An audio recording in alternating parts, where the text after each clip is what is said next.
Welcome to Movie and Recap. The show opens up as a man named Michael wakes up in the desert feeling disoriented and uncertain of his location. Suddenly, he hears the sound of a gunshot and barking dogs. Looking up, he witnesses a group of armed men chasing an elderly man. Determined to help, Michael rushes towards the old man and carries him to a nearby cave. Sadly, the old man has been shot and, with his last breath, he asks Michael to conceal his body and inform someone named 554 that he managed to escape. Although Michael doesn't comprehend the meaning behind the request, he proceeds to bury the body before embarking on his unknown journey. After walking for some time, Michael arrives in an unnamed village and hails a taxi, requesting to be taken to a train station. However, the driver named 147 appears confused and explains that his services are limited to local destinations. Unable to grasp the situation, Michael abruptly exits the moving cab and enters a crowded nightclub. There, he approaches a woman and seeks her assistance. But before they can engage in further conversation, the sound of barking dogs startles Michael, prompting him to flee. Outside, he coincidentally runs into the same cab, and this time, Michael instructs driver 147 to take him to 554. Surprisingly, the driver understands this and takes him to a young waitress at the Solar Cafe. Upon arriving, Michael follows the old man's instructions and informs the waitress that he has successfully escaped. In response, the waitress identifies the old man as 93 but hesitates to disclose any additional information, as she wishes to avoid involvement in any potential troubles. Suddenly, the armed pursuers and barking dogs reappear, prompting Michael to run upstairs. With no other means of escape, he breaks a window and jumps onto a ledge. At that moment, he notices a man wearing a hat casually tossing an object in his hand.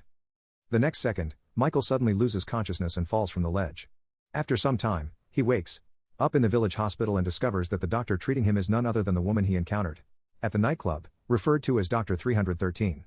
Curious about his situation, Michael inquires about what's happening, and she advises him to accept the reality around him. Before being discharged, Michael is brought to meet the same enigmatic man wearing a hat. His name is Tu and he seems to be the one who controls the village. Michael demands that he be taken to the American consul, which can transport him back to New York. However, Tu, who addresses Michael as Six, informs him that New York doesn't exist, which bears a striking resemblance to his apartment in New York. The next day, while wandering through the streets of the village, Michael notices two prominent towers in the distance. Driven by his determination to find an escape, he purchases a map from a local shopkeeper, steals a cab, and he then climbs up to the highest point of a rock formation and searches for an escape route, but doesn't find any. Overwhelmed by fatigue, Michael collapses on the ground. After a while, 313 discovers him in the desert and takes him back to the village in her car. Michael visits the old man, 93's apartment in search of clues. Inside, he discovers a drawing depicting Big Ben in London. Michael then seeks an explanation about the drawing from 554. Initially hesitant, 554 reveals to him about 93's dreams regarding another world. 93 believed that they were prisoners being held in the village. Furthermore, 554 asserts that there are others who also experience these dreams and proceeds to share her own drawing, a recurring vision featuring the Statue of Liberty. This revelation ignites hope within Michael, and he assures 554 that they'll work together to find a way out of the village. On the following morning, Michael awakens to the sound of the final rites for 93. Hurriedly, he steps outside and informs the mourners that there exists another place beyond the village, and that 93 had discovered a way out. However, Tu dismisses his claims and proceeds with the final ritual. After this, Michael heads towards the Solar Cafe in search of 554. While outside the cafe, he notices an unidentified man listening to news of a gas explosion. Shortly after, a devastating explosion rocks the cafe, resulting in numerous deaths. Frantically searching for 554, Michael finds her on the brink of death. She instructs him to follow the towers. In the aftermath of this tragedy, Michael regains consciousness in the desert. The sight of a seagull triggers a childhood memory of a beach trip with his brother. A man named 16 awakens him and escorts him back to the village. They visit Tu, who insists that 16 is Michael's brother. Despite Michael's denial, 16 presents a childhood photograph as evidence of their connection. Confused and unable to comprehend the situation, Michael gets angry and accuses Tu of trying to manipulate his mind. In the next scene, 16 takes Michael to his home, where his children joyfully welcome him. They call Michael Uncle Six. 16's wife then prepares Michael's favorite meal, and the family enjoys an episode of a soap opera called Wonkers set in the village.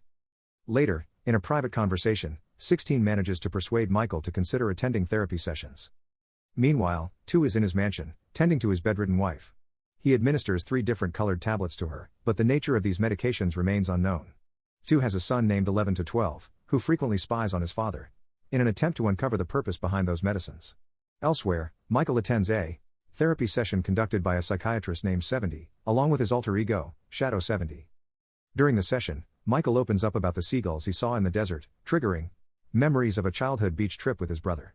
However, the therapist fails to grasp the meaning of seagulls and the beach. Realizing that therapy won't be of any help, Michael abruptly stands up and leaves. Shortly after his departure, 2 visits the therapist to inquire about 6's progress. 70 reports that, as expected, 6 shows resistance to therapy and remains preoccupied with thoughts of escaping the village.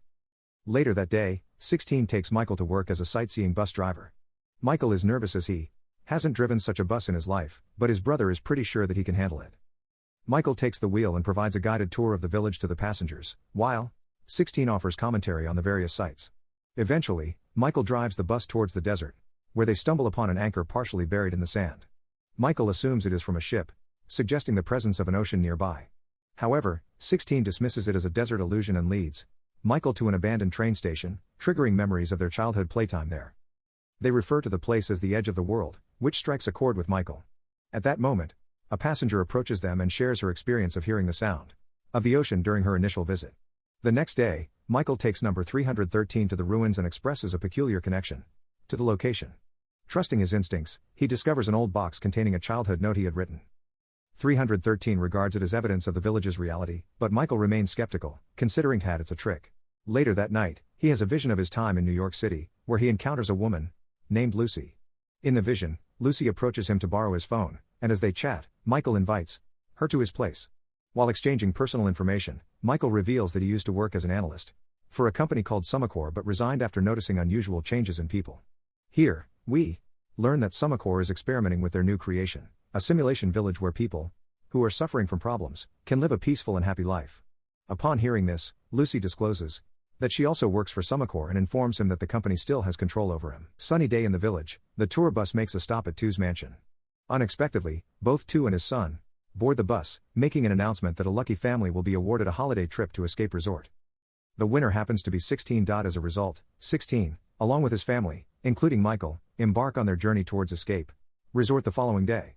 During the drive, Michael's gaze fixates on the towers, so he steers the bus in that direction. Suddenly, he experiences a jarring vision of the ocean, as well as 2 seated behind on the bus. After a brief moment, Michael snaps back to reality. With a confused mind, he apologizes to 16 for the way he's been acting and reluctantly accepts him as his brother. However, upon reaching Escape Resort, 16 reveals that he was forced into lying and that they're not brothers. He admits to being unsure of what 2 wants from 6, but it might relate to the so-called another world. Having shared this revelation, 16 becomes fearful of the consequences, but Michael reassures him that they'll soon find a means to escape the village. After their trip, Michael, 16, and the passenger from earlier venture out in search of the ocean. After walking for some time, they eventually come across its majestic presence. In a moment of elation, 16 rushes into the water.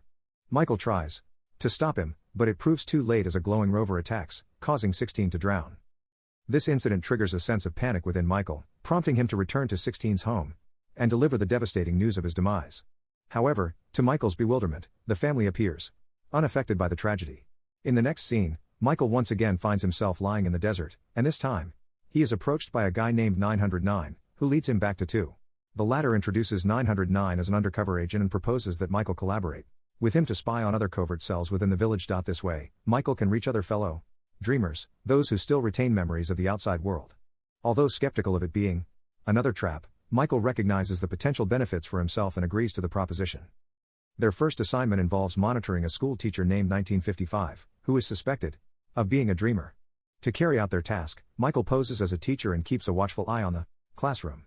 Seizing the opportunity, he encourages his students to investigate and gather information about what's really happening in the village. Eventually, Michael learns that the man he knows as 2 is only the latest in a series of 2s, and that there is no one nor has there ever been. As the days pass, Michael uncovers the fact that all the villagers are spying on each other. He even discovers that 909 is monitoring his activities and reporting back to 2. As a result, Michael also begins to leverage his undercover role in an unusual way for his own advantage. One night, while spying on 1995 at his residence, the situation takes a horrifying turn as 1995 notices their presence and proceeds to harm himself with a blade, freaks out and promptly rushes 1995 to the hospital. After some time, 1995 regains consciousness and finds Michael by his side. Our protagonist inquires about the motive behind the self-inflicted harm and whether he fears anyone, but 1995 doesn't reply to anything. Meanwhile, 313 begins to sketch depictions of the outside world. One day, Michael meets up with her and asks if she possesses any knowledge regarding the outside world. However, she remains reluctant to disclose anything to him. Furthermore, she realizes that she should maintain distance from Michael, as she believes that those who become close to him tend to meet unfortunate fates. Left with no alternative, Michael secretly starts observing and monitoring her activities to ensure her safety. Unfortunately, this secrecy is short-lived, as an anonymous individual sends her photographs of Michael spying on her. This breaks her heart, as she didn't expect such activity from him. But little does she know that she is one of the targets, whose life is in danger. The scene then cuts to Two's mansion, where he administers his wife with a different medication, surprisingly reviving her from coma. The couple engages in a brief conversation about the duration of her coma and about their Two once again renders his wife unconscious with a spiked glass of wine. Later that night, their son, 11 to 12, covertly enters a bar to rendezvous with 909. 11 to 12 is, in fact, homosexual, and the two of them are having a secret affair. Unbeknownst to them, Michael discreetly observes their encounter from a distance. The next day, 2.